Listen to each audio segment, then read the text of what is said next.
মাঝরাতে সে যা দেখল তাতে তার গায়ের রক্ত হিম হয়ে গেল। শাকচুনিটা গাছ থেকে নেমে এসে উনুন ধরিয়েছে। তার সামনে ভাঙা হাঁড়িতে চাপানো ডোবার পাঁক আর পোকামাকড়, কিন্তু সেই জঘন্য জিনিস থেকে ভাজা ইলিশ মাছের এক অপূর্ব গন্ধ বেরোচ্ছে যে তারকের জিভে জল এসে গেল। নে রে নে, খা। এমন সর্ষে ইলিশ পাবি কোথাও? এই হতচ্ছাড়া মানুষ দুটো শুধু সুপারিই চেনে, রান্নার র বোঝে না। ওদের কপালে কি আর আমার হাতের রান্না আছে?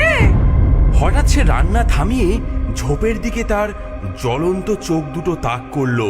তারক বুঝে গেল সে ধরা পড়ে গেছে। কি রে ছোকরা, লুকিয়ে লুকিয়ে আমার রান্না দেখছিস? গন্ধটা খুব ভালো, তাই না?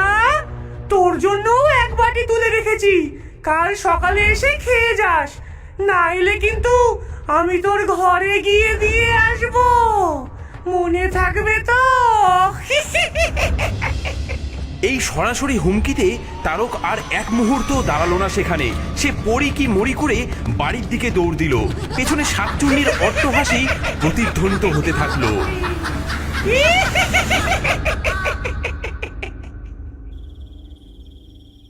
ওঝামশাই, ওঝামশাই আমাদের বাঁচান। সব কথা তো আপনাকে খুলেই বললাম। কাল রাতে তো ওটা আমার ছেলেকে মেরেই ফেলতো। ওটা একটা সাংঘাতিক চিজ। ক্যাপাটে শাকচুন্নি, দেমাক অনেক। একে সাধারণ ভূতের মন্ত্রে কাবু করা যাবে না। মন্তার! আচ্ছা, দ্বিতীয় একটা বুদ্ধি দিচ্ছি। ভূতেরা শুদ্ধ জিনিস আর তীব্র গন্ধ সহ্য করতে পারে না। তোরা আজ সন্ধ্যায় সারা বাগানে প্রচুর পরিমাণে ধুনো জ্বালবি আর কর্পূর ছড়াবি। গন্ধে সে টিকতে না পেরে নিজেই পালাবে। বমতা!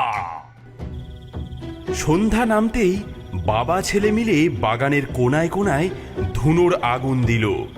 কিছুক্ষণের মধ্যেই কর্পূরের তীব্র গন্ধ আর ধুনোর ধোঁয়ায় বাগানটা ঢেকে গেল। ওপর থেকে শাকচুন্নির কাশির আওয়াজ ভেসে এলো। এই এই, কি বিশ্রী গন্ধ রে বাবা, আমার মাথা ধরে গেল। এই, বমি পাচ্ছে আমার। এই, তোদের এত বড় আসপর্দা, আমার বাড়িতে ধোঁয়া দিয়েছিস?